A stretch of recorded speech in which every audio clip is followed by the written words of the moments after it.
Hello, my name is Vinay from Ace Real Estate Group.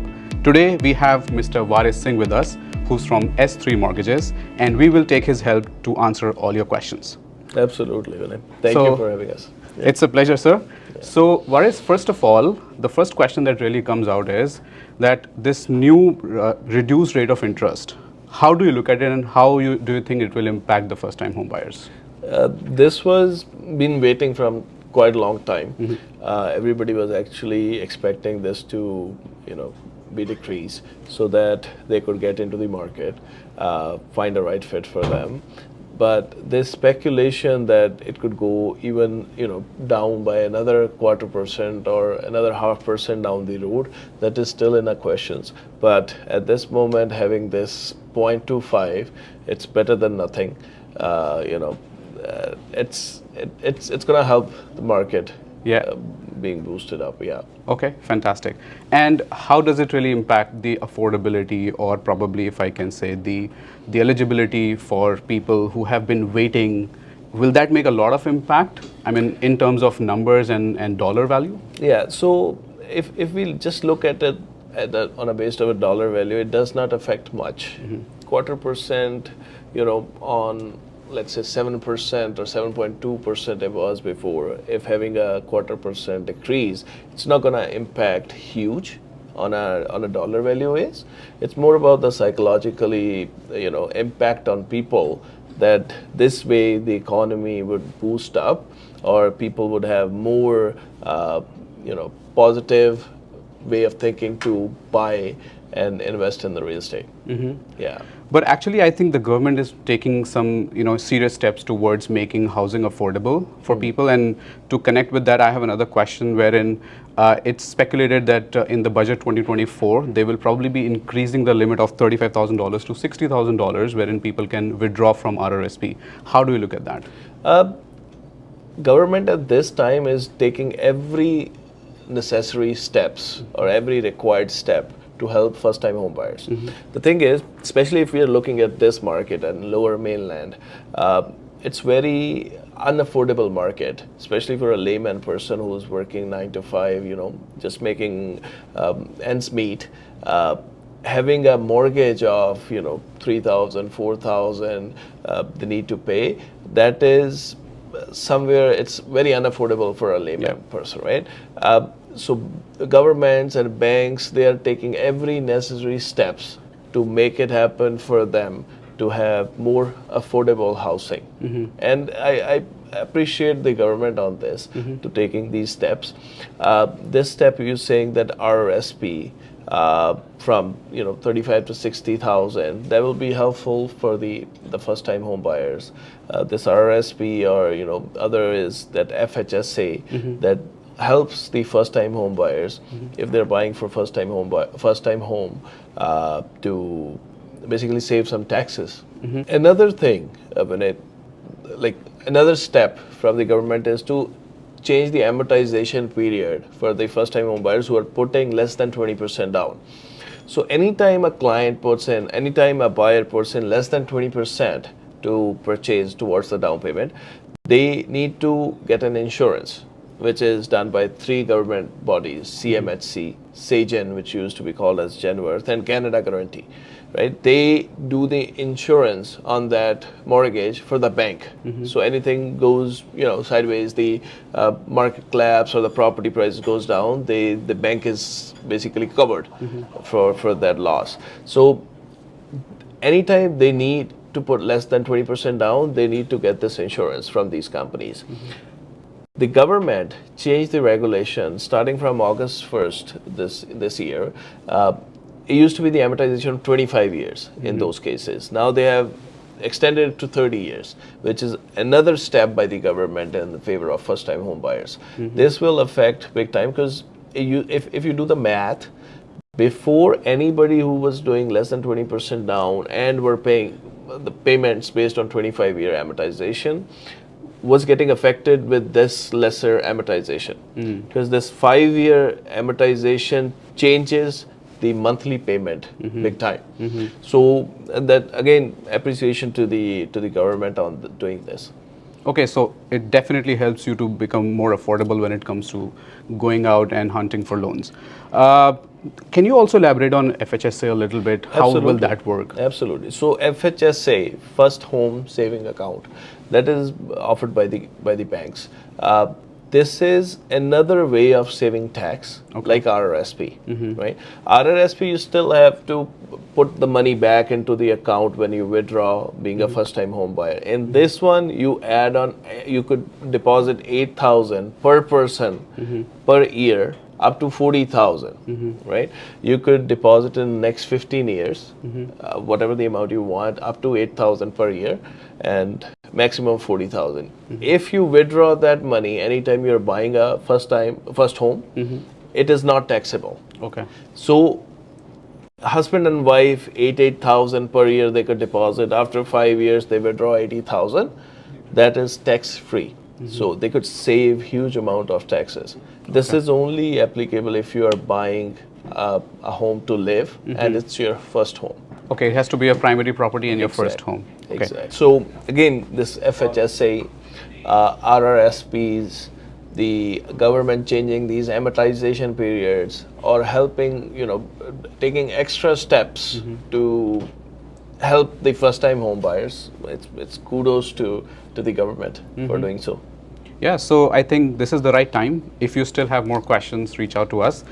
Moving on to the next question. How about if someone is really kind of having some money coming from their motherland, probably from India or from any other country? Yeah. How do they can really get this money, fluently here, and they can use that money for their down payment?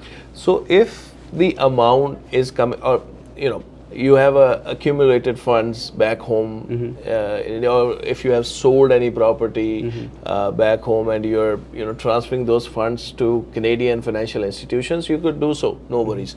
But if it is coming from your parents or if it is coming from your siblings or your children, and they have the accounts back home and they're transferring it, you could use that as a down payment. Okay. It's gifted down payment. Like you could take the gift from the blood relation people, like your parents, your children, or your siblings, but it needs to be a gift. It can't be a borrowed funds from them. Okay. Secondly, if you're transferring from your own account from another country to Canadian financial institution, that could be used fully as a down payment. Oh, that's amazing. So, for people who do not really have been into the real estate market before, they don't know about mortgages, they don't know about the processes.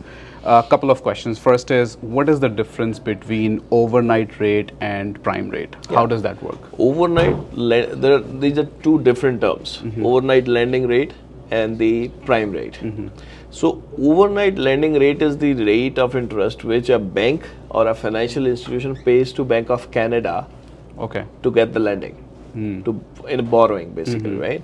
The prime rate is used by the bank to lend money to the consumers. Okay. So two lendings happening. One is from Bank of Canada to the financial institution, and then second one is financial institutions to the consumer. Okay. So two different lendings. Overnight lending when it comes from Bank of Canada to the banks, and prime rate is used when it is from bank to the consumers. Okay, so consumers, essentially the end user, should be worried about the prime rate.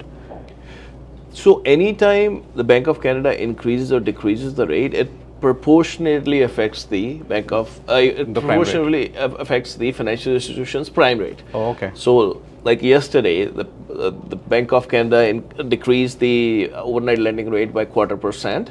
That means the prime rate for banks would be decreased by 0.25%. Okay. So it affects proportionately to the end consumer. Okay.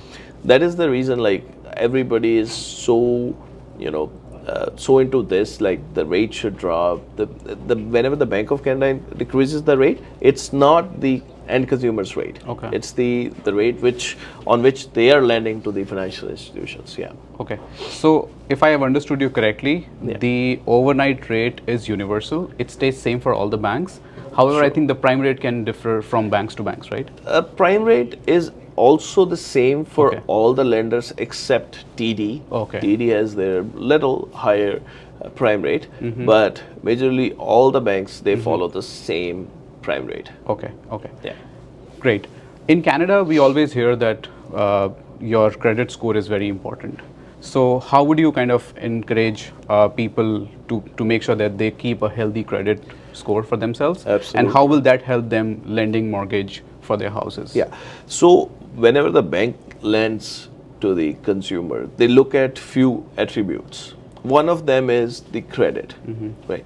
So credit is as like it's equally responsible for approval as the income is. Okay. So if let's say you could afford the loan based on, or you could qualify based on the income, but your credit is not good, they could say no to you. Okay. Vice versa, if your credit is very good and your income is not there, they could say no to you. So all these things, they need to look at the broader picture. We follow 5 C's of credit when it comes to the approvals and to qualify. 5 C's are credit, capacity, collateral, character, and capital. Yeah. So if all these 5 C's are up to mark, they'll lend on you. Okay. If those 5 C's they're not up to mark, they could say no to you. Yeah. Okay. Okay. Also, we get this question so many times that someone who's absolutely new to real estate and they want to know how the lending process really works. So, what documents are required? How do they prepare themselves? Any tips on that? It all depends on their application, or it all depends on their scenario, right? Okay. If a person is buying a rental property, it's a different set of documents. Okay. If they're buying a prime residence, different set of documents. If they are self-employed, again, different set of documents. If they are employees, it all depends. So anytime any of your client or anybody who's listening to this needs any sort of help in making a decision based on anything like this, or need any sort of knowledge about this, feel free. They could always feel free to get in touch with us. Yeah, but keeping a case scenario, let's suppose someone who's a first-time home buyer looking for their primary residence, what should be the process for them? Anytime anybody needs to make a decision on this, they should always find an expert for an advice on it. It could be a realtor, it could be a mortgage broker, it could be a mortgage advisor from a bank or whoever. But always take a calculative risk based on the knowledge these experts hold, right?